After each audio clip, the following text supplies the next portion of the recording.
It's often said that dissecting comedy ruins it. Explaining a joke is like dissecting a frog. You might understand how it works, but it dies in the process. And that's exactly what we're going to do for the next hour. Sitting across from me is the man who has built a reputation on making strangers laugh, whether on stage in Boston, on TikTok with great face for radio, or just being the guy who you're never totally sure what he's going to say. Jim Stallion, thank you for coming on the radio edition of Curiously. It is my pleasure to be here, or being anywhere, actually. I think this is going to be a fun hour. I will try to stay within the guidelines for at least the first 5 minutes, and then after that, we'll see where it goes. Well, you look great for a Tuesday morning. I feel great. I did spend a little extra time primping this morning, getting ready to go, and as you can tell, I look wonderful. You look well manscaped. I will not describe what you just did. Thank you. Because it's not video, yeah. But it was obscene, it was grotesque, and it violated a lot of FCC regulations. Well, yeah, I'm going to try to get them all today, so we'll go from there. Let's put the listener where we are. We're in Massasoit Community College in the Dale Dorman radio studio, and we're going to be talking about comedy, how it works, and what makes people laugh. And before we get to the questions, I want to start by confirming your TikTok handle. You do possess one of the most radio-friendly faces I've ever encountered. I agree. Generally, yes, struggling to make eye contact. It's very difficult. I do the same thing on stage. Most people don't make eye contact. It's like the teacher and the kid in school are afraid they're going to get picked on. You know what I mean? Like, oh, don't call me. Isn't it some of the best comedians, they come right out and say exactly what you're thinking, which is like, sometimes it's if someone looks a little different, they'll just say it. Like if someone comes out overweight, they say exactly what the audience is thinking, which, yeah, I have got some extra pounds. See, me, I'm a very sensitive guy, and I'm very sensitive to my audience, said no one ever. But I try not to offend other people and... No, but offend yourself, like self-deprecate. Oh, I've self-deprecated. You self-defecate. I've self-defecated many times on stage. Mostly in adulthood. Yes, of course. You're self-defecating right now. Yes, well, mostly in my drinking days. I was very well known for that. But yeah, no, most comedians will do just about anything to make someone laugh, sans taking off their pants, which, I've done. But other than that, it's a process. A lot of people say to me, they say, did you go to school for that? Did you study to learn how to be funny? And I think most people that are funny did it through negative experiences in life, through some sort of bad things that have happened to them. Now, I've never been a choir boy or anything like that, so we're not talking about that kind of adversity. But there are a lot of things that happen in people's lives. I'd like to start off and make it crystal clear. I do offend a lot of people, but I am not politically motivated in any way. I'm not a Democrat. I'm not a Republican. I am a unenrolled, unemployed, unenjoyed, independent voter. I don't belong to any political party. The only parties I ever go to are orgies. But other than that, I don't subscribe to that, because in today's world, if you make a political joke, you just lost half your audience, unless you're in Cambridge, You really, that's when you're going to offend people, and they're never going to listen to you again. So I stay away from the politics aspect of it most of the time, unless I'm out having lunch with my friend Bernie Sanders, because he knows where all the free stuff is. So, I'll go with him. But for the most part, I try to stay away from religion or things like that. And it's a tough thing to describe. Some people just have to be funny. In my case, I really had no choice. Being unapologetically Jewish, I never went to medical school. I never went to law school. I'm not a hedge fund manager, so I had, the only thing left was being a diamond merchant or a comedian. So I picked to do something funny, something I could have a little fun with, and that's pretty much where it is. Take me on the journey. How did you get into stand-up? How did you decide to do this kind of professionally? Like, why make funny a job? Well, because, every time, even growing up, I was the one that always said something that everybody was thinking but were terrified to say. And, whether it was my first marriage and divorce that kind of brought out a little bit more of me, or some of the hard times or the setbacks, going broke at one point and going bankrupt at one point, you have to make fun of it so you don't go insane. So I see things differently, I think, than other people. I can look at a normal situation, a normal conversation, and kind of read into what they're really thinking, or at least I think I can. So it takes some self-awareness, it takes some emotional intelligence to be able to see the subtext, and then it takes some guts to kind of spit it back out, to say it out loud. All my friends used to joke and say when I was around, they never knew what I was going to say, and I'd say, well, that includes me, because I just say things, and sometimes I'll say things, and people will, how did you get away with that? Because it was funny. If you say it funny, if you say the truth in a straight way, they'll kill you. Right. But if you say it in a funny way, you can get away with almost anything if it's funny. Yeah, as long as the voices in my head are laughing, I really don't care what the other people that are actually in the room. There's also the way you say it is in such a whimsical, I'm making myself laugh way that people can't help not be funny, even if it was overtly offensive or something. Yeah, well, I tell you, it's funny. People say to me, do you have any limits, anything like that you worry about offending people? And I don't. I really don't. I'm not really an offensive person. I'm not I don't like or dislike one group of people more than the other. No, you're not mean-spirited. No, that's a totally different thing. I have this attitude, just don't be I don't want to say it because the dump button will come in. Don't be a jerk. Yeah, don't be.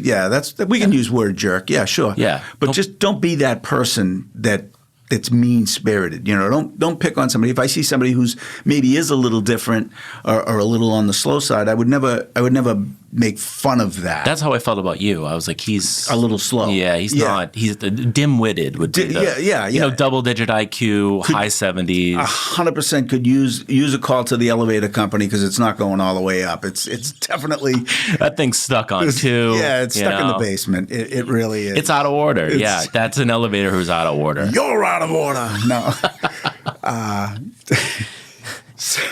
So I don't look to target a certain group or anything like that. I could care less what people do. I really don't. What actually? How do you do that? Because sometimes if I've ever thought about writing a joke down, I'll write it, but it's too.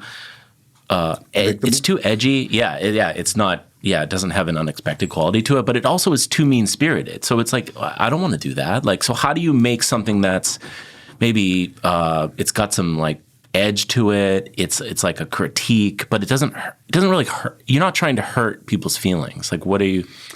Yeah, you're going to hurt you're going to hurt somebody's feelings. You never if you try to be politically correct, stay home. Don't become a comedian. If you want to be woke and all that nonsense, just don't. Your offense is your offense. I could tell a joke with 50 people in the room, and 25 of them will think it's funny, and the other 5, the other not a mathematician here, the other 25 will be upset, for one reason or other. That's why I stay away from politics. You're going to lose half the room. Giddy up, right off the giddy up. Unless, like I said, unless you're in Cambridge and then you just say Donald Trump bad, then right? They'll Anything love you. Anti-Trump, yeah, they're gonna love you. Count Somerville in on that too. Yeah, and there's a lot of places where you really have to watch what you say. You got to read the room. Yeah, there are people like Nikki Glaser and Sarah Silverman who are very funny. They do a lot of blue comedy, a lot of sex type stuff. Now, would that work if they look like Susan Boyle? I beg to differ. I don't think it would. Yeah, interesting. If Susan Boyle got up and started saying some of the things that those two say, you'd be like, yeah, I don't get a visual on that. Yeah, Nikki Glaser, she kind of leaned into the promiscuous hot girl. Yeah. She said, I would buy a lottery ticket to suck Tom Brady's dick. Yes. Wow. And she I sold her that ticket, yes. she vetted that with her boyfriend too. Yes. And she was just like, this is my He also shtick. bought a ticket, by the way. I just, 2 tickets. From what I heard, yes. Yeah. I'm not here to judge. Yeah. Why is it that you are the way you are? Like, are you comedically just instinctually comedic? Like you got funny stuff going on in your head, or did you train yourself that way? Or is it the pain, suffering, adversity creates funny, or what is? I think it's just I see things a certain way. What way?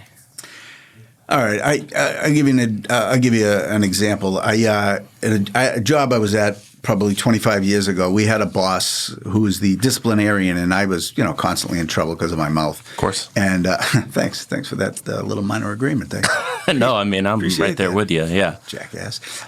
But I Get this fucking guy out of here. yeah, I don't know why I showed up for here. I should have just stayed at Dunkin' Donuts and hit on the girl.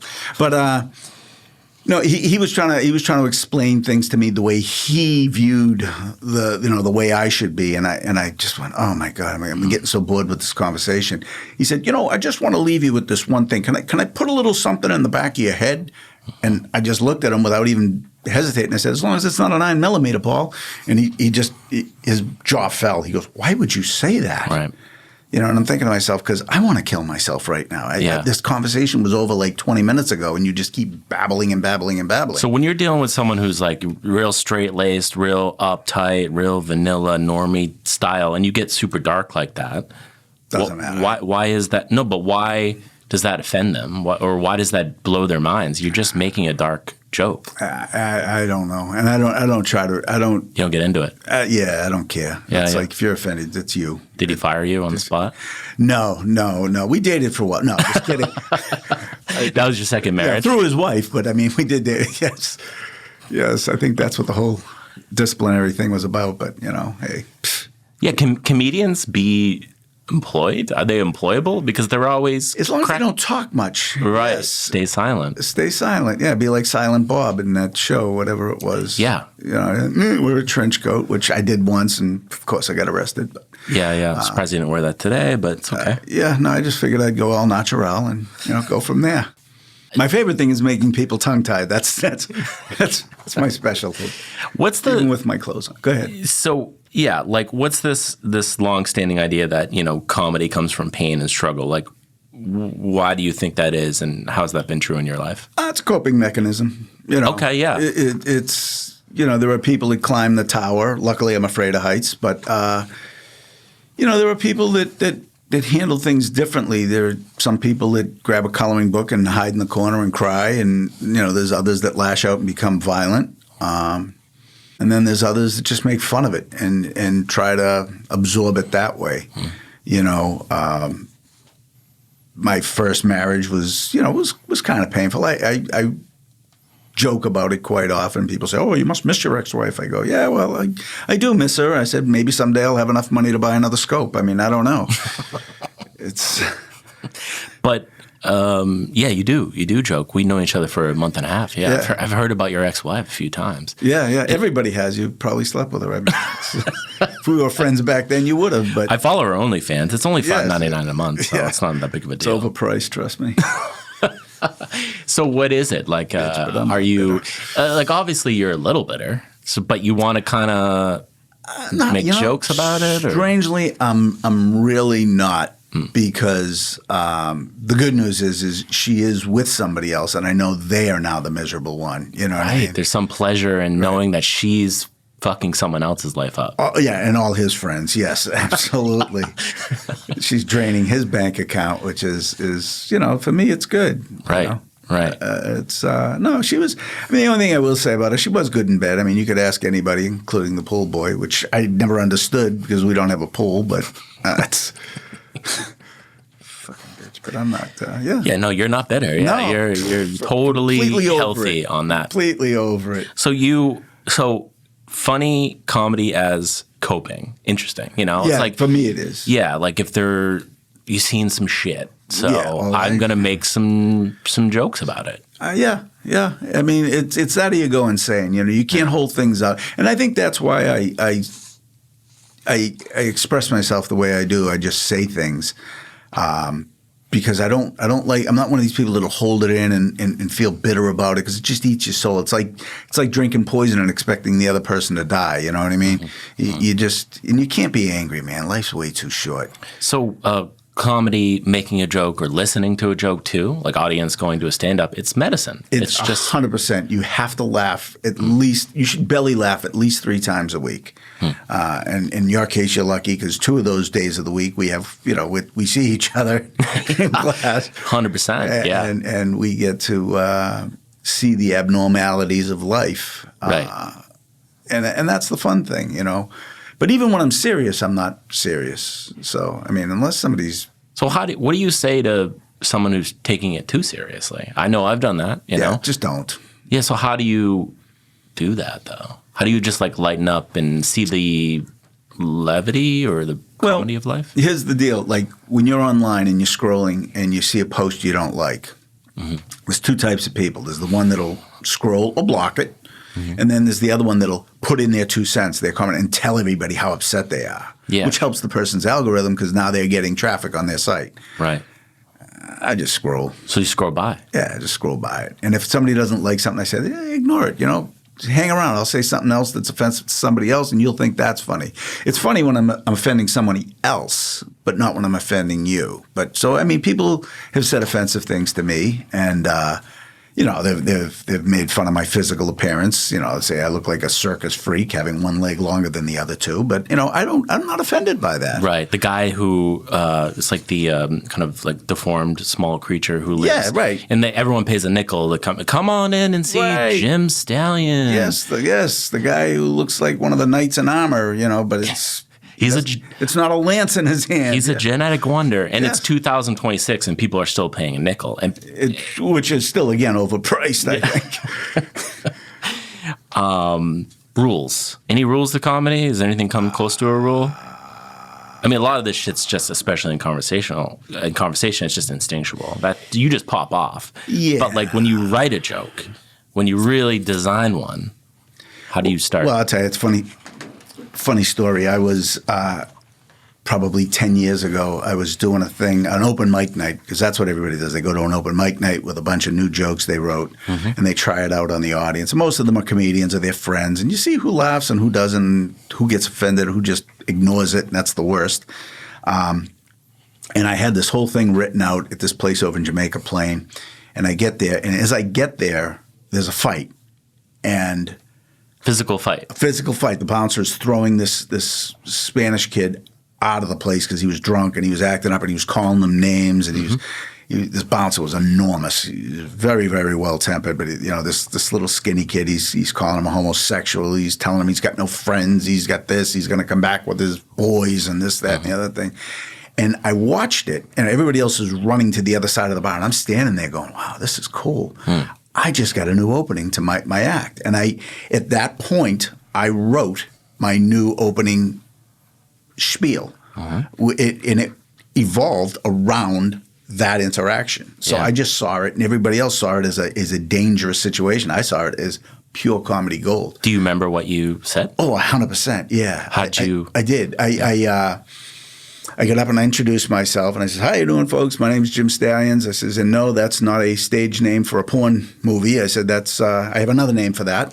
By the way, you leaned right into your name, Stallions, which is some people are thinking it. I hear it all the time. I had a guy ask me once at a job interview, he goes, "Is that your real name or is that a porn star name?" I says, "No, my porn star name is something else. I'll tell it to you later. You can look me up on Pornhub." And he just looked at me like... And I just thought of saying that because I thought it was funny. And, he did too. Luckily, I got the job. But, I said, my name, blah, blah, blah. And I said, but I need a name that sounds powerful. I said, that name for a comedy isn't really a powerful name. I said, I need something that sounds successful. I need a name that sounds Jewish. I said, so I made a thing. I says, I called all my friends, every single one of them, and I put out a flyer and said, on this day and date, we're going to go to a catered restaurant. I'm going to pay for everything. There'll be transportation provided, the whole 9 yards. I said, so that day came, it was Sunday afternoon. I said, My friend Dominic and Carlos came over, and we jumped in the '97 Subaru, and off to Burger King we went. So everybody, kind of chuckled on that. I said, so all my friends were there. I said, okay, guys, when you look at me, what do you think of? And Dominic looked at me and said, well, geez, you look, kind of like downtrodden. You look kind of useless, fat, and you're stupid, you're bald. I said, okay, Carlos, can you stop eating for a second? I says, the food's not going to go away. I said, what do you think when you look at me? And he goes, well, you mean, when I look at you, I think maricon. And Dominic looked at him and got very offended. He says, how can you say that? I go, no, that's perfect. Marty Cohen. It sounds Jewish. It sounds successful. And that's what I'll go with. So, there were 4 Spanish people in the audience that got the joke. Because, I don't know if you know, but maricon is in Spanish. Oh, is it? Yeah. Okay. That's what maricon means. And so I twisted it a little bit to Marty Cohen instead of maricon. Oh, okay. And when he was yelling at the bouncer, calling him maricon, I said, wow, that's perfect. That's a risk, Marty though, Cohen. There's only 4 people in there, you said, who... Well, it was only 4 Spanish people that actually got the joke. Right. So... It not only generated a few laughs, but one of those guys kept winking at me for the rest of the show. So, You guys went home together. Yeah, well, we didn't go home, just, to his car. But...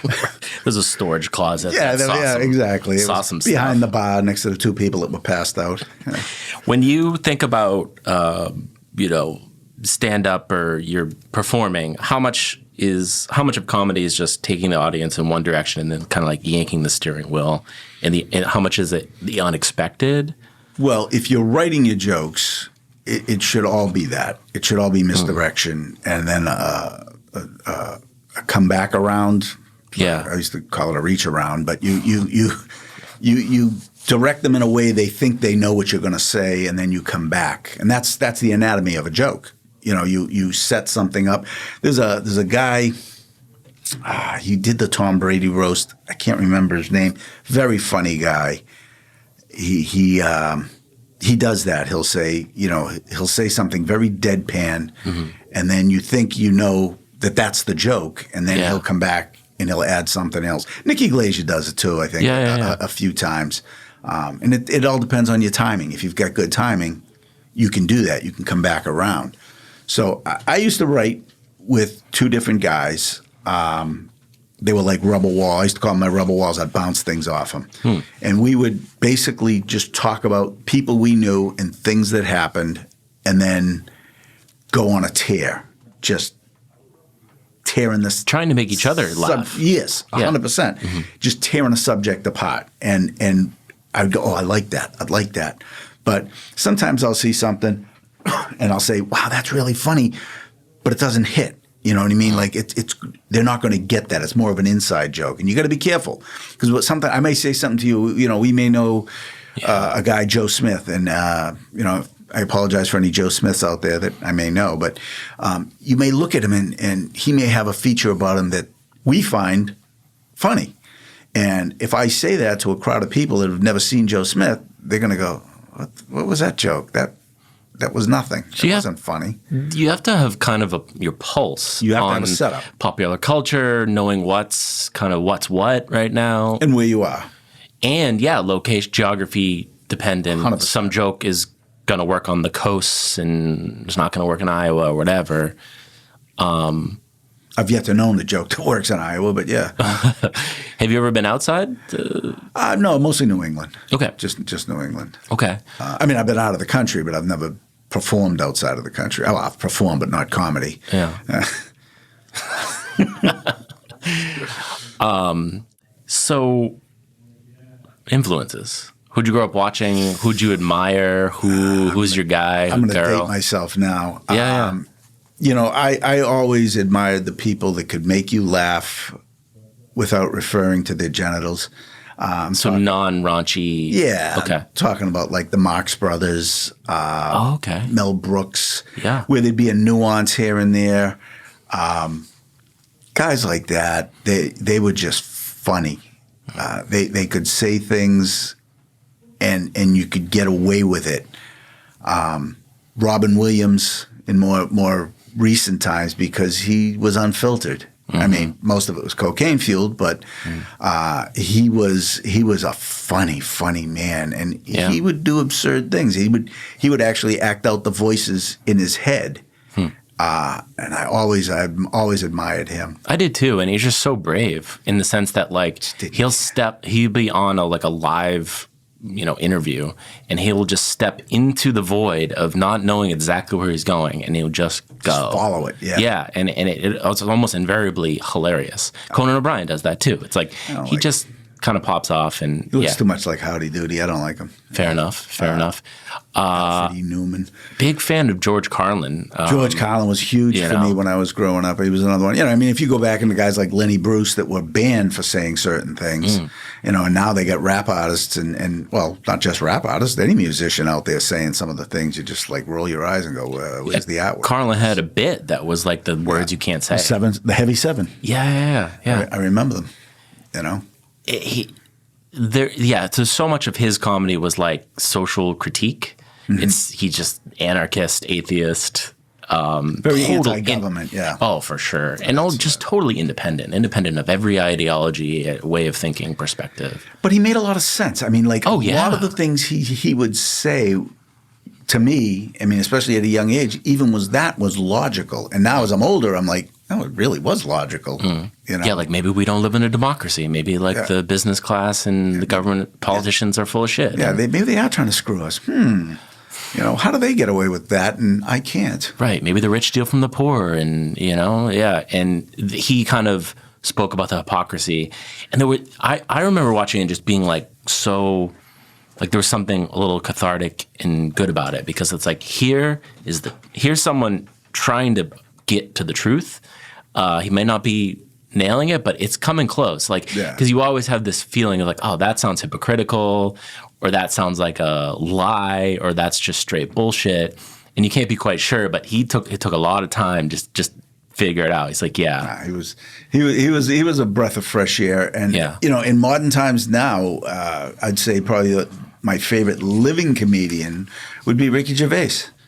I think Ricky Gervais does an excellent job of just not staying on the road. You know what I mean? Just going off road whenever he wants. Jimmy Carr to a degree, but he has to go raunchy. Gervais does it in a much more subtle way. He'll say things that are funny. I think the worst thing, the quickest thing for me to ignore a comedian, is when they start telling us how to think politically. That to me is like even subtextually. Huge, to me, it's like a really hot chick that smokes. It's like, all right, Bona be gone. Here we go. Yeah, and when you hear it too, because you're like, oh man, that was. It's like I don't care how you vote. I don't. I really don't care. Like I've got my own brain. I don't need to be told by Fox or CNN or anybody else, how I should feel about certain things or that and this. I know what morality is because I violate it every day. You're just a walking, I'm just a lawsuit waiting to happen. That's why I refuse to become rich and famous, because if I ever had money, then I'd be a target. I'd be a huge target. Yeah. Do you like the Nick Bargatze? Have you seen him? He's white guy, graying hair, 40s. He has a very non-raunchy routine. It's all about like his family and his. Is he the one that's married to a comedian? I don't know. There's a guy. Here's the picture of him. You probably seen him. Why doesn't he have any clothes on in this picture? He had this joke once where he talked about, I don't know, he was like, he likes pancakes, and so he started having pancakes for breakfast. And he asked his wife, he was like, man, why am I so tired right now? And he's like, well, probably because he just ate a fucking loaf of bread. It's stuff like that, Yeah. See, if you can make fun of just a daily observation, you're good. If you observational humor. Yeah. If you have to resort to the shock jock type of thing, and that's the safety net that everyone falls on, Yeah. But I've gone places and, especially open mic nights, you write everything. Most people now, the kids, the younger people, will. You're in your 20s, right? Yeah, 30s. Okay, yeah, early 30s. Well, 20 if you count each leg, yeah. But they read their whole spiel off their phones. You know, they're basically up there reciting their jokes because they're just trying them out anyway at an open mic. Yeah. I always write things on an index card, and I'll do 2. If you get like 5 to 10 minutes, depending on the venue and how many people show up, I would write like a half hour on each side of the card, and one would be in one direction of stuff I want to try out, and then there'd be other stuff that I've known will hit. So if I'm doing stuff and people are just yawning and picking their nose, you'll go to themselves, the big guns. I'll just flip it over and go to something that I know is going to hit. And that's just dropping your pants. And yeah, doing the propeller trick, knocking the chandelier down again. You know, and that's telling the owner, "Don't worry, I'll pay for it." Right, and you don't. You stiff that bill. Yeah, of course. Never Stiff come being back. the operative word. Yes. But it's okay. That makes sense. Observational stuff. Do you like Jerry Seinfeld? I think of George Carlin. He wasn't always just anarchist, whatever. He did the stuff bit, the famous stuff bit. Like, why do we have a house? So we can buy more stuff. Right. And why do we feel uncomfortable when we're in someone else's house? Because it's not our stuff. Yeah. No, he was brilliant because he broke down what really matters in life. I mean, a lot of his stuff is very accurate. There are some people like that I just don't follow. And everybody says, "Oh, isn't this guy hilarious?" And I'm like, I've seen. I don't know if you realize it. Back they used to have a place in Cambridge on Prospect Street called Improv Boston. Actually, and I had taken an improv class there. I had taken a bunch of stuff there. I actually performed there one night. But I think it was the first Thursday of every month. They had in their back studio, their big studio, naked comedy. I heard of that, yeah. And everybody thought it was like this big myth, but it was 100% real. Did you do it? So next question. No, they would tell you if they see you with the phone out, they take your phone. Oh, of course. Let's not. And it was pretty well regulated, but it's a great exercise because a lot of people, they go out and they rely on certain things and they'll hide certain attributes. But when you go out, your mind, when you think about it, when you're naked, you have nothing to hide behind. Right. And you're so self-conscious about that. If you can be funny when you're standing there naked and not referencing your nudity, it's funny. You know what I mean? That's when you know you're kind of funny. I mean, unless you're very weird in that respect, and you use that as part of your act. But I used to go every month, not because I'm a pervert. Just there 10 minutes early, right in the front with a coffee. And a coat. Also naked. With a trench coat. And they would invite somebody in the audience at the end and say, "You can come up, go in the back, take off your clothes, and if you're not a comedian, we will give you a joke to tell, just so you can get up and see what these comedians are going through." And a lot of people would do it, and it was real funny. And I went there one night, and this girl who I was friendly with her. We weren't buddies or anything, and she goes, "Oh, you here for naked comedy tonight?" And I says, "Oh yeah," and she goes, "Yeah, me too." And she goes, "Do you know what you're gonna do?" And I'm like, "Huh?" And she says, "Yeah, you're going to perform, right?" And I says, "No, tonight I'm just going up there to, just to watch, and just see who's out, who's doing what." And she goes, "Oh." And I says, "Are you?" And she said, "Yeah." She goes, "I'm terrified." I said, "You're a very funny person." I said, "Why are you terrified?" She goes, "I'm going to be naked." I go, "Be funny. Just do your thing." And she did. And she killed it. She was funny. And what came over her? She just kind of... I did. Walked into that. You do have an editor for this, right? Yeah. There's about 7 seconds there that are gone. Cutting room floor. Or I clip it, and that's actually the money shot. That's right. I just send it right to NPR. Yeah. So Robin Young will play it on Here and Now. So you remind me of the comedian who doesn't wear a shirt. Who's that guy? Remember that guy? He's got a big old belly. Yeah. I just watched a movie with him. That's right. It's like, Brett, was it Kreischer? Brett Kreischer, that guy? Yes. Yeah. He's got, he's got big beard, huge belly, never wears a shirt on comedy. And it's always shocking. And why does he think he does that? It's just, it obviously distinguishes him from. It's right. Yeah. That's his hook. That's how people. Just now, I couldn't remember his name, but I remember the guy without a shirt. Right. Everybody remembers the guy without a shirt. Right. And it's everybody's got their thing. You got to have a thing. Jim Gaffigan, he's got his little things. Then there was Gallagher, and that's right. The other one, who with the bag on his head? Was that Gallagher? Or the unknown comic or something? Gallagher was the watermelon guy, or didn't he smash him? Yeah, but he also has some wordplay stuff, which is pretty cool and pretty funny. Yeah. Which reminds me, like language, how much of this is language too? Because George Carlin is, guy's a genius with language. He's like brilliant. He's got this kind of like, he's saying the most like intense, truthful, potentially like provocative stuff that you like really don't want to hear, and you may want to just deny is true. But he's got this kind of rhythm to it where he like, it's like just mathematically funny, and how much of good stand-up is just that timing, that rhythm, the pacing, getting the like dropping the. Well, the timing is very important. One of the things I never really did, very rarely did, I should say, is crowd work, because you never know what direction it's going to go. Right. I mean, there's guys like Jimmy Carr, and there's another guy who goes Hofstetter, I think his name is, goes after like the hecklers and stuff. Yeah. Jimmy Carr's got that famous thing. I know you're waiting for my comeback. Well, if you want my comeback, scrape it off your mom's teeth. That's his favorite line. You don't like the unpredictability of it, though? Roll with the punches? You don't know if you're going to get somebody who's really drunk and going to become really offensive to either somebody else in the crowd. But couldn't you just put them in the ground? I could fall on them.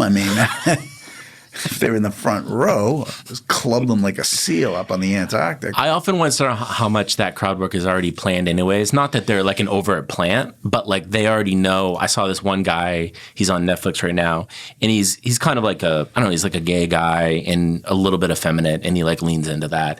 And he did this high five with an audience member, and the high five was very like delicate and gentle. Yeah. And he spent like 2 minutes talking about how delicate his audience is with their high fives, and he kind of like got this money shot with it, and it was hilarious because we all saw it. It was just very, kind of a very, gentle thing.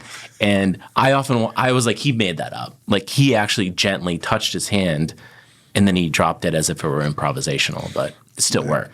Yeah, I wouldn't doubt. I know people for a fact that have had other comedians especially on open mic night. They'll have them in the crowd, and they'll say something. Somebody will yell something out, and they'll have a back and forth, and everybody thinks it's hilarious. Yeah, and I'm like, that was you don't buy it. That was hack. You know what I mean? Yeah, because I know they're friends. I know I see them over in the corner writing jokes together. So I know, right. But it works. For the unexpected audience member, it works. And if you're making people laugh, you've kind of completed the mission. Yeah, isn't that the rule? It is. That's why I say you laugh, it's funny. Right. So it does work. When you know it, you're like, the guy's not so good, but he's funny. He did his job. He made people laugh, and that's really what it is. It's you don't want to go out there. There's people who go out there and just piss everybody off. You want to make the people enjoy themselves. You want to make them glad they came out, so they come out again. Right. Let's make the radio people happy here. You're listening to the radio edition of Curiously. Today's guest is Jim Stallion. We're talking about comedy and how it works. If you have thoughts on what's funny, share them with me at dustin.cornell@gmail.com. That's very good. That was my best radio voice. We're learning. That was very sexy. I just want you to know. Thank God they can't see you. That it's not a. Yeah. No. There's. Again, I've got you tongue tied. Gonna just close my mouth on that one. That's what she said. And that's not too fast, though. That's another phrase that is ridiculously silly, but is stood the test of time. Who's tongue tied now? Ah. Okay. So you're sitting with your friends, you're workshopping, you're going over what's funny, what's not funny. I know Conan O'Brien was talking about how he's got one guy from Boston, I can't remember his name, but he's written all the jokes for him. He's written jokes for the White House Correspondents' Dinner, for the Emmys, whatever, the Oscars and stuff. And they just sit around and they shoot the shit. So what's that process like? Put us into the workshop room. Go to someplace like the Cantab over in Cambridge, get some ribs, couple of drinks, and you're sitting there and somebody will walk in and you just hone in on them, or, hey, did you hear what happened with so-and-so today? Or did you see the news that, this one said this or that one said that? Or did you hear about the guy they arrested at this? And, what was he thinking? Did he, was he, was it his ex-wife? Was it this? You just kind of riff off that, and then you go down rabbit holes. You just go with it. And if something's funny, I record things all the time. I'll see something in traffic, and I'll grab my phone and hit memo and start talking into it, and then I'll go back at the end of the day and listen to them and name them. I'll hear people. I'll overhear a conversation on the subway, because I ride the subway a lot. I'll see things on the subway. And again, what's the last thing? There was a couple of things. What's the thing you can say out loud? I was at Ashmont Station, and I saw a woman. I'm pretty sure it was a woman. Probably about 4 burgers deep. She had to be at least 400 pounds, and she looked like a piece of dental floss hanging from her finger. But I realized later it was a leash with a little chihuahua at the end of it. And I thought, wow, she didn't have a lunchbox. She just brought her lunch on a leash. And, I just thought of that. I just saw that. I'm going to ask totally obnoxious. So you recorded it. I did. I took a picture of her. It wasn't like she was going to snap her neck around and, chase me anywhere. And you captured the moment. Yeah. So what's the thing, too, about it is that you're not making fun of her. What do you recognize there? Is it's like it's incongruous? It's like a very large person with a very small dog, or it's she was probably going to eat the dog before we got to Park Street. Exactly. Why is it that she was not Asian? She was not Asian. I just don't want to be attacked by some that cultures would consider that an actual meal, a delicacy. Yeah, absolutely. But why did you? Someone else. There's a whole range of people who would have thought like, oh, maybe that's support dog. Yeah, or like they may have silently judged her weight or something, but you thought of her eating that dog. Like I did. What is it? Why does your brain go there? Because if you said that to me, I would think that's funny too, because I probably wouldn't have occurred to me. Well, I think mainly because the Chihuahua also has those huge eyes that look terrified all the time, and when he would look up at her, it was just like, oh my gosh, am I going to make it to Andrew? Am I going to make it to? Am I going to make it all the way to Park Street? That dog is just constantly like assessing her glucose levels, right? Just make sure they're high, making sure that she doesn't have a lighter in her hand. She's not going to start barbecuing him right there on the spot. I did hear I overheard people talking one time. It was two gay guys and a woman, and they were insulting each other. And I had no part of this conversation. And one of them asked the girl, the woman, what do you call a lesbian on fire? And she goes, what? And he goes, LGBTQ, I think he called her or something. And the three of them just started laughing. And that kind of struck me funny. I'm like, wow, that's a pretty good joke. It wasn't my joke, but it was funny. Isn't it nice, too, if someone was gay or within that LGBTQ community, if they laughed at it? Well, that's why I thought it was funny, because they were all, beating each other up. In a fun way. And people do it all the time. You see straight guys calling each other gay, and you see it all the time. I used to have a lot of lesbian friends, and the joke would always be, I'd see a girl would see somebody that she thought was attractive, and I'd say, "Oh, should I rent the U-Haul now? Should I make the reservation?" Because that's the big joke, in a lesbian relationship. It's first go to the U-Haul so they can move in together, and then they go down to the cat adoption agency, get a cat, and then they get the restraining order about 2 months later. Right, So, and something about your joke was it tapped in on some truth of the situation. Right. Like lesbians move quick, big time. way quick. Yeah.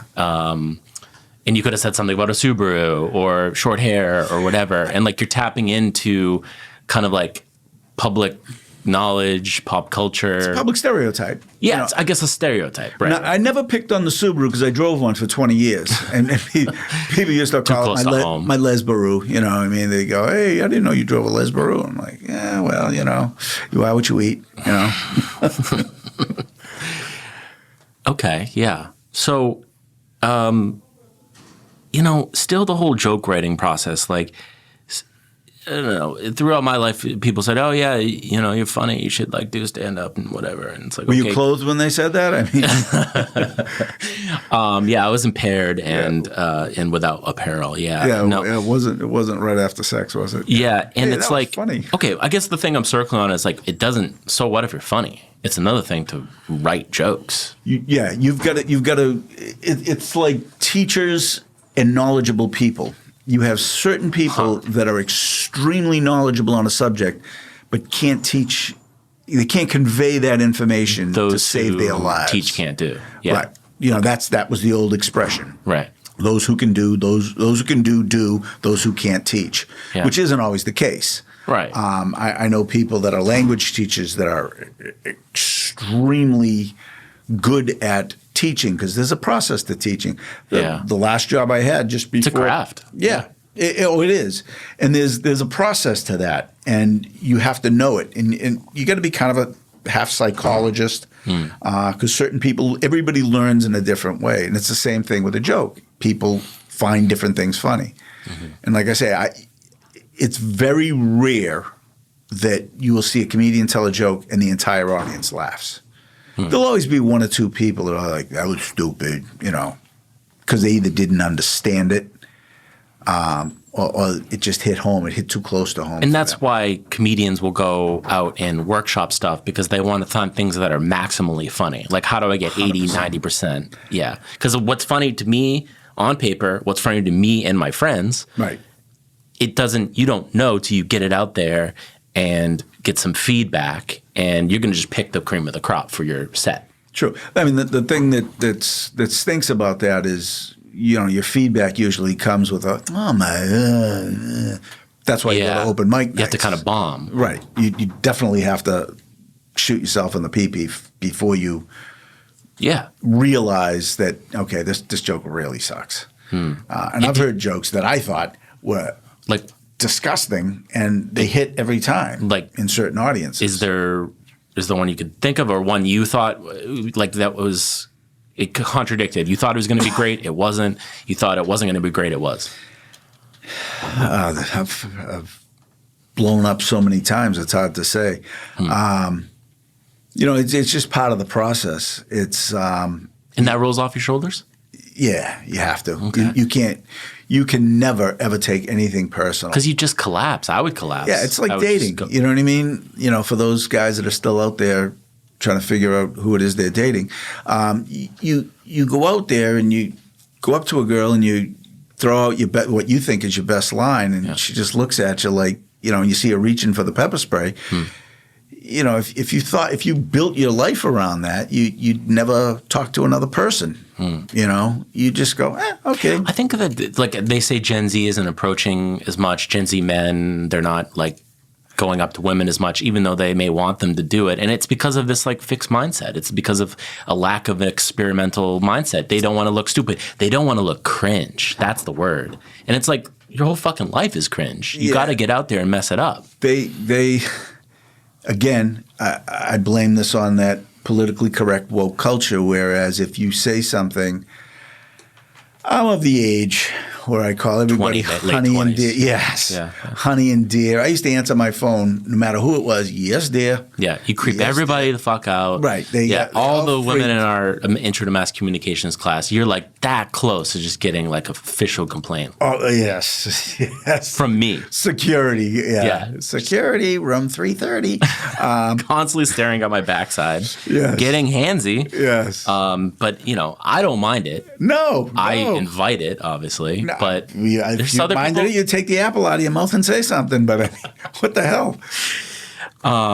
Yeah. So keep. Yeah. No, I just think it's okay. For example, I was in HR one time, if you can believe that, at my job. You worked 20 years. in HR? No. I was in there. I was called in there for something I had said to somebody. Yeah. And my phone rang, and it was the owner of the company who I was friends with. And I answered the phone. I went, "Yes, dear." And the girl from HR rolls her eyes, and she goes, "That's what I'm talking about." And I said, "Hang on for a minute." I said, "What's the problem?" She goes, "The way you answer your phone." She goes, "Who is that?" And I said, "It's your boss." And I showed her Wow. the caller ID, and her face dropped. She goes, "You called him dear?" I go, "Yeah." Is there any bigger fucking scold in the world than like an HR professional? No fucking sense of humor. Zero. Constantly like the ultimate bureaucrat. And it's like. Right. And they were afraid. Everybody's That's the thing. afraid. And it's gotten way worse. Yeah. And that's, again, Yeah. why I think younger people don't go up and talk to people. You can't risk it. No. I mean, when I was a kid, and I'm going, when I say kid, I'm using that like up into my 30s. I would go up and say to people, I'd go up to a girl, we'd be at a club, because back then that's what you went to meet somebody. You didn't go on, Yeah. whatever these Dating websites are. site. Yeah. You went up to somebody and said, "Hey, what's your name?" And if they stuttered, go, "Oh, you don't know?" Or something like that. Right. What do you do? What do you take? She goes, "Oh, I'm a college student." "Oh, what do you take up other than space?" And that would be a great opening line. You It's someone who was kind of loose and didn't take them. They would like that, but someone who was stiff and thought that you guys aren't friends now. Right. If you didn't get that joke, I could see right now that I'm going to offend you at some point during the night. Oh yeah, no. Way before I take my clothes off. You know what I mean? So I know that this conversation is already stuck in the mud. Now, if there's no other prospects, I may stay there and just dig that stick deeper in the mud. Just for and you my get own sort of, enjoyment. Yeah, you get some sort of like hate thing going on. Yeah. And then we'd usually end up having a kid together.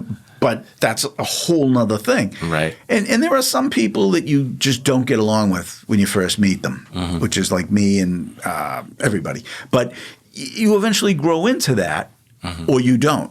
And there are some people that are just offended. They just that's their career. That's their goal in life is I'm offended. Right. I the victim constantly. That's the one thing. That's the one word I wish they would remove from the dictionary. Victim. Yeah. Because don't get me wrong. There are people that are victims in society, but everybody. It's like racist. If your computer doesn't work, your computer's racist. If you didn't get the last scone at the bakery, then the girl that was serving you, regardless of her color or religion or race or gender or anything, she's racist. Right. Everybody's racist. Everybody's this. Yeah, misogynistic, bigoted. Yeah. There's a list. But the thing is, too, is so there's no meaning to those words. You're kind of like if you're kind of like trained or hypersensitive to see it, you will see it more. It's a classic thing. So if you, it's like race relations and gender relations. They couldn't be in a more like, it's worse than the 60s. It's because they keep talking about it. That's right. We keep bringing attention to it, and then everybody thinks they see it all the time, and then it gets worse, and then we're just being driven further and further apart. Now, is it a good time for comedy because of that, or a bad time for comedy because of that? Yes. It's like the question you asked me the other day. Because like Chappelle just leans into the trans stuff. Like he's like, I'm going to, say the most overtly offensive thing because in my opinion it needs to be said. But other comedians, they'll tap dance around it because they don't want to be canceled and all that. So it's either the best time or the worst time, or you just live in the middle. You've got to test the water without burning yourself or getting too much shrinkage. You've got to kind of gauge where the middle of the pond is. you know, if I hear people arguing and one of them calls the other a racist, and there's clearly no racism involved, my ears already shut off. You know, when I hear someone say, "Well, I'm a victim of this," my ears shut off. I'm like, please, you have no idea. There are so many problems going on throughout the world where people are struggling. Yeah. And you're upset because he took your parking spot. And there are all these things. And, you know, the thing that I think annoys me the most is when they compare, most of the time it's Trump, but any politician or any person to Hitler. Yeah. I'm like, okay, so show me the analogy. Show me an actual analogy. You know? Yeah, like did that person kill anybody? Right. Or you know, never mind 6 million, and that's just talking it's just about so preposterous, but what you're talking about is perspective, right? You have perspective, but it's so when you hear someone talk like that or just like totally get it wrong, why is it that we know it's preposterous, but because of the, you know, norms of today, we couldn't possibly call them out because it's too dicey. It's what 5 years from now, I hope we can look back and the kind of woke religion will be the most ridiculous kind of like virus that took over a whole segment of our population. But right now we're not there yet, you know? No. And so you guys like us, of whatever perspective, right? We know what a real Nazi is, and that's 100%. Not Nazi behavior. Right. And actually you're acting a little bit like the, you know, useful idiots. Yeah. Yeah, it's like the useful idiots that helped the Third Reich come to power, you know, just kind of like 100%. You know, that kind of like banality of evil, you know, like and then all of a sudden, you're sort of the mob that jumps on and oppresses other people. And it's so paradoxical and hypocritical, and yet you can't say anything about it. It's like, that's a right out of the playbook, you know. If I want to do something, I'm going to accuse you of it and put you on the backside. You know, and I'm going to make you start backpedaling, so I seem like the virtuous. Victim. But on the side of the good, virtuous. Because I called you out. Whether it was true or not does not matter. And that's why I give it no credence. I don't give it any weight whatsoever. It's like an age of, it's the victim Olympics, but it's also like the age of the scold.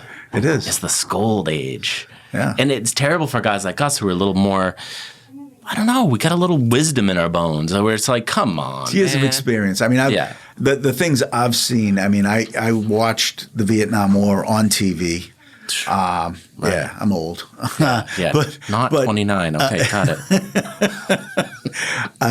You know, so I saw things that growing up, and I saw race riots in the 70s and things like that. And then when I hear somebody, you know, have an argument at McDonald's about whatever, and then they go, "Oh, you're racist." I go, "Oh my gosh, you have no idea what that means." You know, and it annoys me, and I make a joke of it because it is, to me, jokeable. It's funny, you know, that you're so stupid.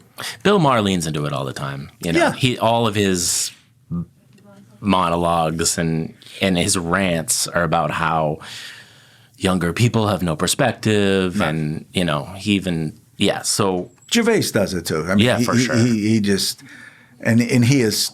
I love him. Happy warrior. He's just so unapologetic. Right. I mean, that's my new favorite word, unapologetic, because I just am. I'm unapologetic for many reasons, but I just, you know, and I'm sure I do offend certain people, and it's never my intention. I would never look at somebody and make them feel bad about their weight. That's what's so kind of obvious about you. It's like, you're like empathetic. I am.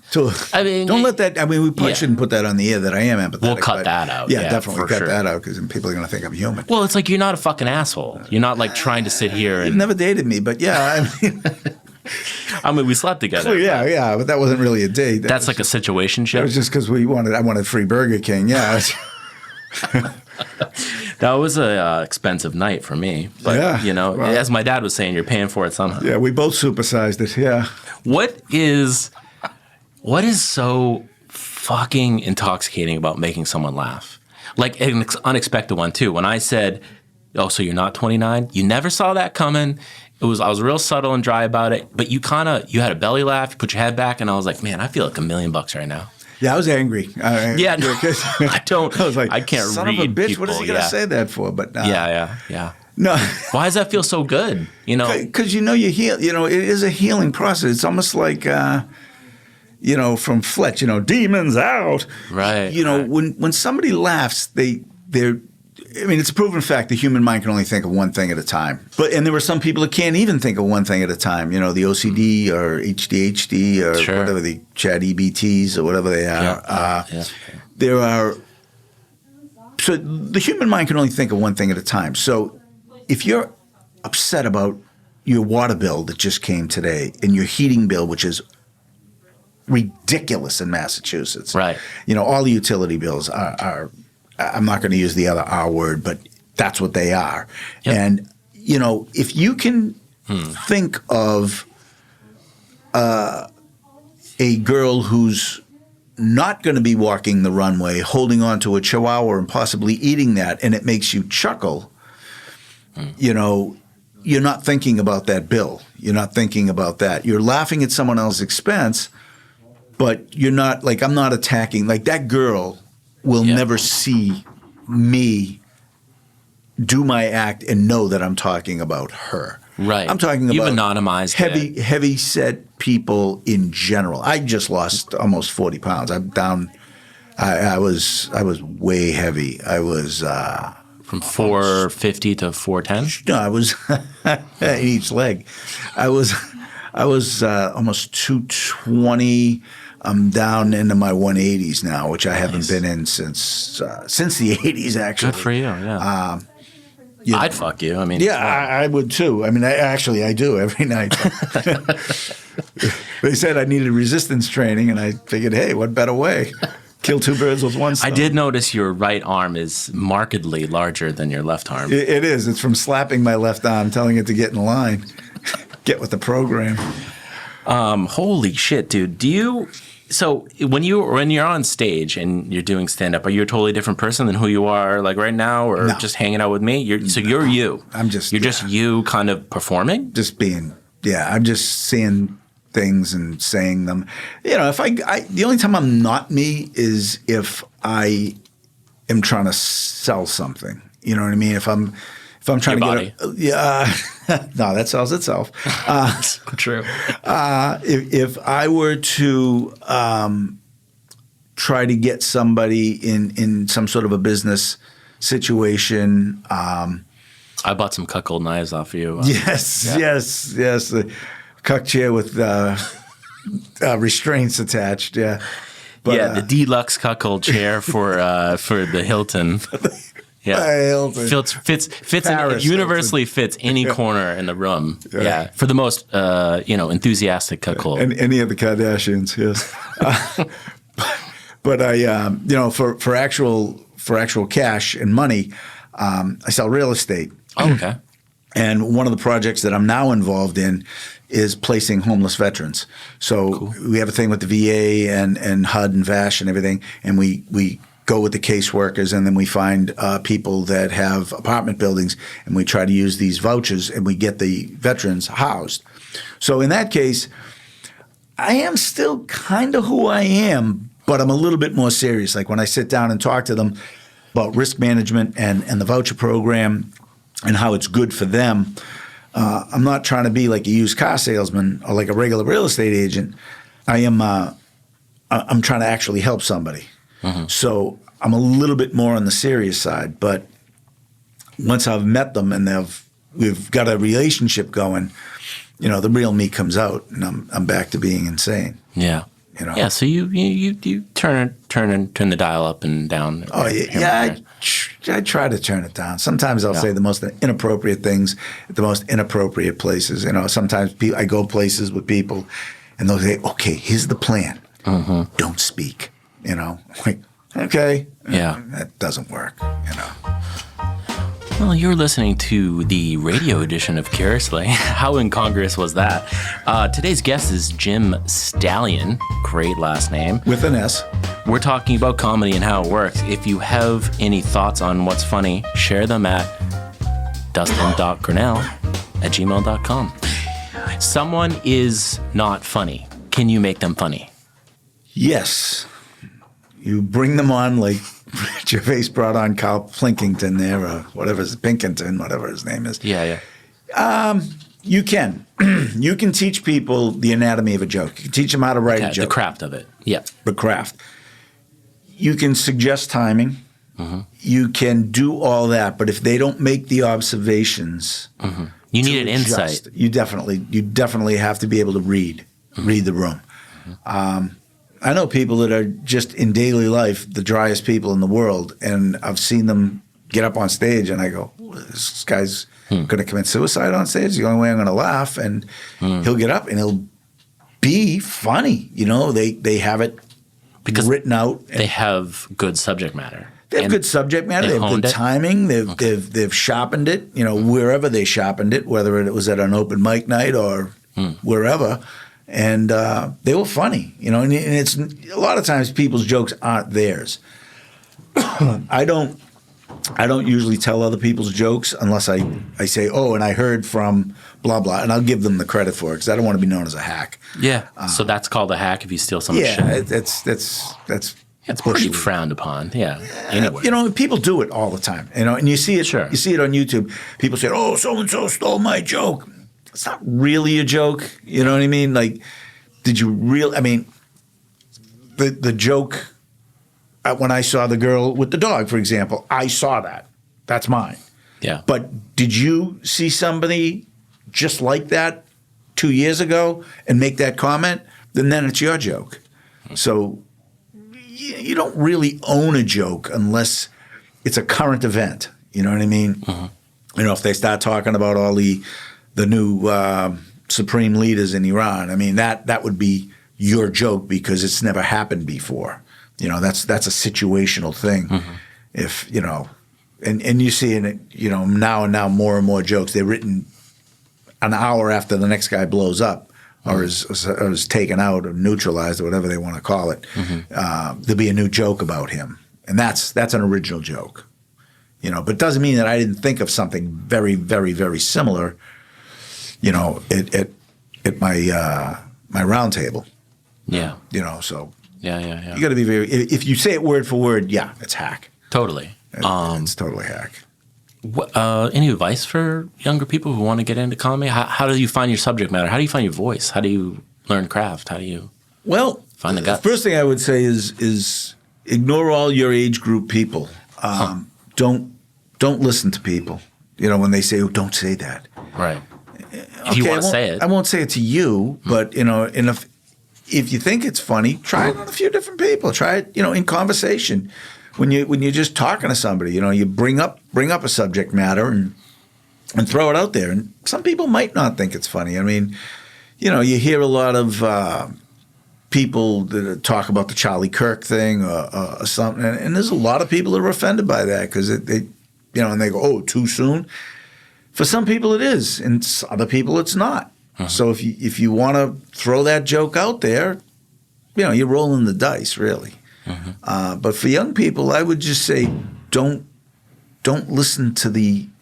worry about offending people because you're going to. You got to sort of trust your own instincts. You got, yeah, and they'll be wrong. You'll be wrong a ton of times, and don't take anything personal. Because so much, I think, of this creative art, you could call it, is like just getting feedback and rolling with how it's kind of it's adjusting. Yeah, it's all an adjustment. It's like a date. You know, just think of it. Well, I mean, kids today don't date. They set it up on their phone. But you know, when you meet somebody, you know, you don't want to jump out in the middle of the conversation and start doing Bernie Sanders imitations and saying how the billionaire class. Yeah, and then the Democrats are this or the Republicans are that because you don't. Yeah, right. Yeah, they're eating dogs in Minnesota or whatever the hell that thing was. They're eating the dogs. Yeah, eating the dogs. You know, but he's. I mean, come on, he's comedic gold. Yeah, I mean, he's easy to make fun of too, though. Yeah, he is. Yeah, he is. He's comedic gold. Just naturally I just Accidentally hilarious. Yeah. it's. Again, I always try to stay away. And, like even AOC and Kamala, Kamala, Profoundly unfunny people. right? They're Biden, they're just unfunny. with his word salads and some of the things he says. Yeah. You will offend people though, because they think you're attacking the entire Democratic Party Right. when you talk about a doting old man who falls up the stairs 4 times getting onto a plane. And they're going to go, I knew he was a Republican. He's a Trumpanzee. I had a kid work on me, a Trumpanzee. Yeah, I it said became something. like making fun of anybody, any leader in the Democratic Party. It was like Ray coded. When you're just like, I don't know, that was You're a murderer. I laughed. Yeah, right. You murder babies. No, it's the worst. Yeah, for sure. You've committed genocide and whatever. It's like, no, it was just a joke on that one person, the one thing that one person said or did. Yeah. It wasn't an attack on that person's life. I'm not saying this person's a disgusting human being and they should be wiped out. I'm saying it was funny what they said because it didn't make sense. Mm-hmm. It was a little stupid, a little ridiculous. Yeah. And everybody kind of knows it's ridiculous to be like kind of like scolding each other and Constant. whatever. And some part of like a good comedy show is like everybody's got a job and you go and get in this room and you listen to someone distract you and That's all it is. make you laugh. That's a great analogy. It's a distraction. It's all It's escape. it is. And, that could be 50, 60% of it. It's just so – like you just talked about the gas bills. This morning I got an email from Xfinity that said my Wi-Fi is going from $40 to $60. I was like, this is a problem. I'm gonna have to make a phone call later.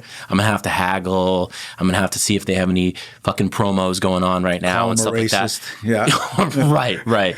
Yeah, just like point out their genocidal tendencies. Yeah, absolutely. But like this, when we've been talking for over an hour. Haven't been thinking about Xfinity. Right, exactly. I haven't been thinking about anything. We are in the moment. You're just thinking about where is the escape route of this room? Yeah, I'm can I thinking get about through that door? This guy got a belt on, like how? Yeah, right. I'm thinking about how you look without your shirt off. Is he going to take that trench coat off ever? Right. And like that's medicine, man. It's escape. And whether or not you're reading a novel, watching a play, getting lost in a movie. Having a good conversation. It's just get out of real life. Well, that's the beauty of meditation. Again, going back to the premise that your mind can only think of one thing, and if you're thinking of breathing, you can't think of anything else. Sure. To the dying man, God is bread. Yeah, that was a big one. That was. I'm gonna have to think about that one. So if you're starving, you're not going to be thinking about higher level Maslow's hierarchy stuff. You're not going to be thinking about God because you're starving and you just need bread. I'm gonna cut that. That's getting cut. But it's big though. If you think about it, to the dying man, want to see big. God is bread. That's like really deep, man. I think we should put that on for another podcast. That was, if you want a tattoo of that, it's yours. I'll just use a Sharpie and I can get most of it out if I'm semi-aroused. I rudely interrupted with just deep wisdom. And what were you saying? I have no idea, dude. You're just I seduced you. You're like you got those bedroom eyes right now. That was just that was like is it a train coming or is it the light from above? Right. Which always reminded me about the old man that used to always pray every night to hit the lottery. I don't know what's with my throat today. Yeah, I think you just had a fucking aneurysm.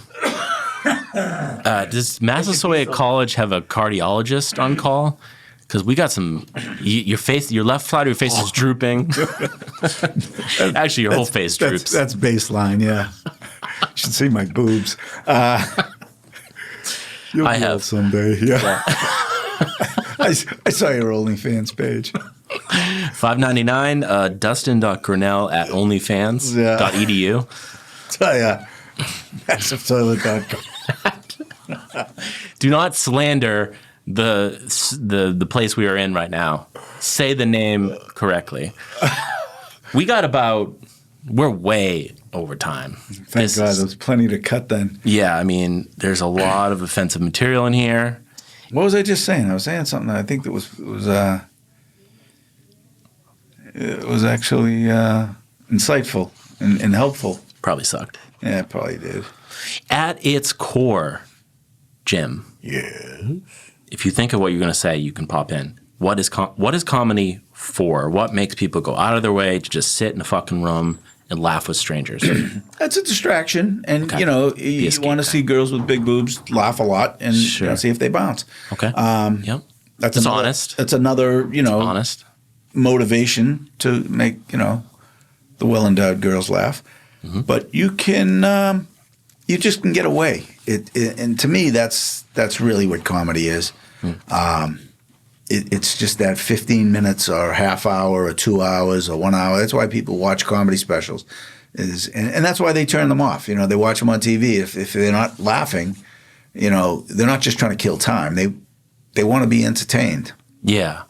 By somebody who's not. And that's why I don't like the political aspect of it, because when I want to be entertained, I don't want to be reminded of what I just saw on the news. I want to be.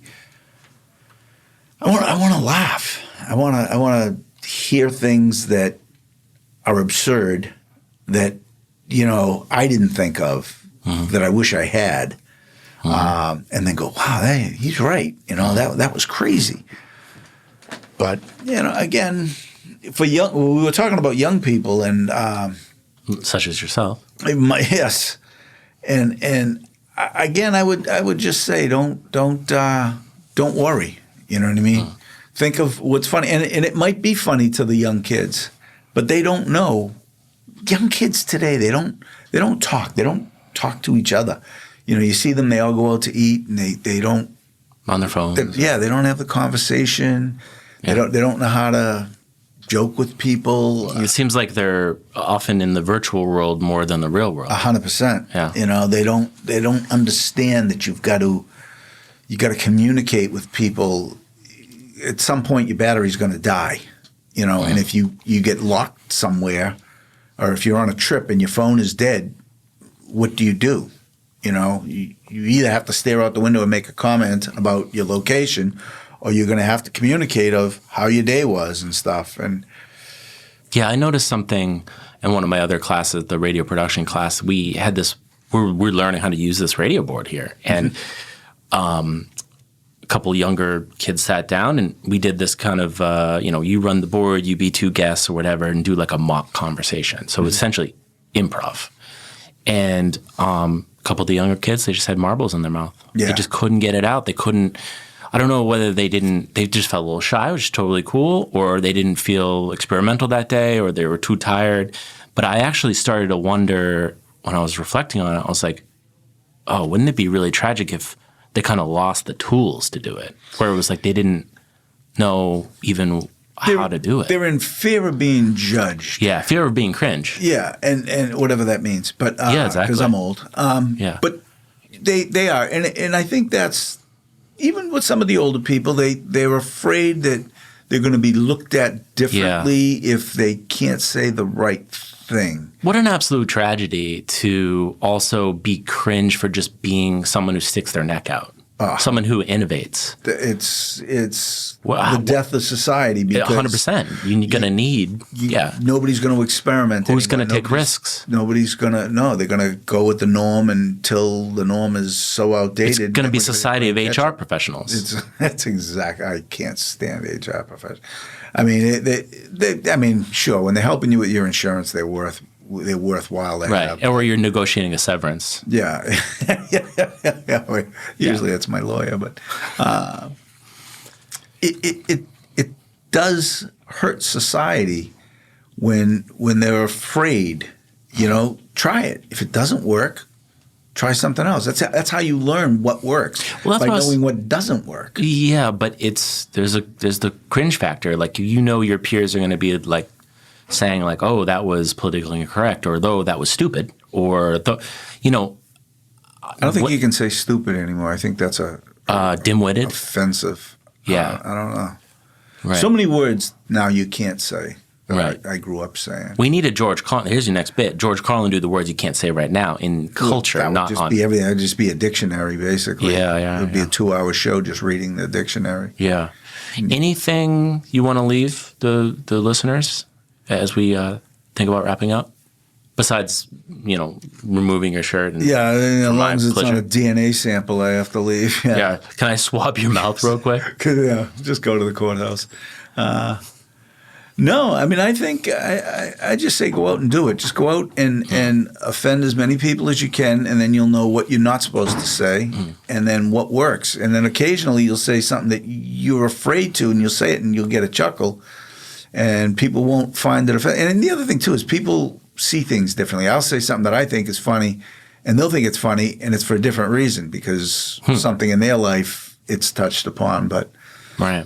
it's a tough But find something universal too, because like if you talk Absolutely. about divorce, I haven't been married, but I've had relationships. So like if you make a joke about divorce, I'm gonna think about a past relationship. I don't think stalking is considered a relationship. I mean, when you told me you were seeing somebody new and then I walked by your house and saw you looking in that girl's window, I'm like, yeah, you're seeing her because she hasn't realized. I was in you're a out there public yet. park Yes. I was in the raincoat. tree. Yes. And that's my right as a citizen to right. be in that park that was only 20 feet away from that window.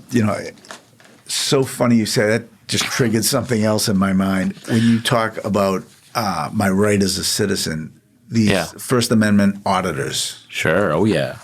Big conversation. That is, I'm gonna hold off on that. What? Yeah. Anything else that comes to mind right now? I mean, let's for the record. So where can people find your stuff? Where do they go? It's just below my belt buckle. Digitally. Digitally. Yeah. That would be on OnlyFans. Now, my TikTok is Great Face for Radio. Yep. And there's 2 accounts for Great Face for Radio because I have been stolen. You've been actually. copied. I've been copied. You're that good. I am, according to this individual, I am. And if you look at the followers, if there are over 10,000 followers, that is me. Yep. Those were all bought and paid for. Yes, the $500. I had to show women things for that. Yeah, for their subscription, but and 2 guys.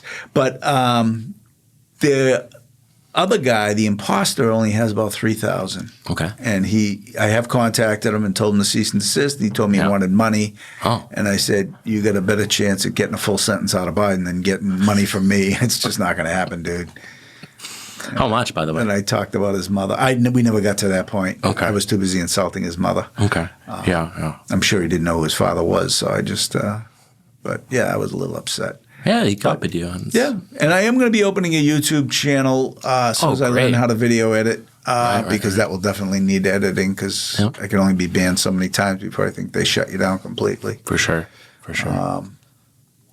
It's great face for radio, TikTok. There is I'm pretty sure there is a way to contact me through email that way also.